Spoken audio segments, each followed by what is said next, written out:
রাহুর ভয় আমরা সকলেই পাই।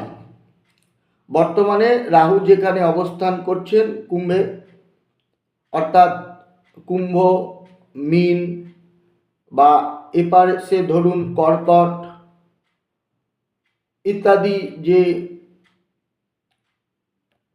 ভাবগুলো রয়েছে, বা মকরের দ্বিতীয় রয়েছে,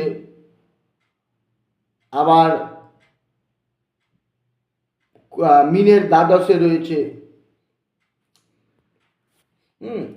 তো রাহুর অশুভ প্রভাব সকলেই কম বেশি ভয় পায়। রাহুর থেকে মুক্তি মোক্ষ সবাই চায়। আমরা কথায় কথায় বলি রাহু গ্রাস করছে।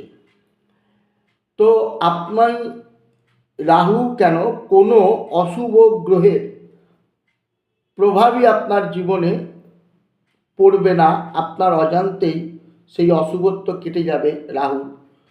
যদি আপনি দৈনিক প্রত্যেক দিন ঠাকুরের পুজো করার পর ঠাকুরের প্রসাদী যে সাদা চন্দন, কান্তিং লক্ষ্মীম ধৃতিম সৌখ্যম সৌভাগ্য মতুলং মম দদাতু চন্দনং নিত্যম সততম ধারয়ম্যহম, এই মন্ত্রে কপালে তিলক করেন।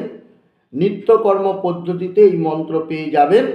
নিত্য যদি আপনি সাদা চন্দন ঠাকুর পুজোর পর নিজের কপালে ধারণ করেন, রাহুর দোষ তো অবশ্যই কাটবে, তার সাথে কান্তি লাভ করবেন, লক্ষ্মী লাভ করবেন, ধৃতি লাভ করবেন, সুখ লাভ করবেন। ঠাকুরের প্রসাদী চন্দন প্রত্যেক দিন পুজোর পরে আপনার ললাটে তিলক করুন, অবশ্যই সুফল লাভ করবেন।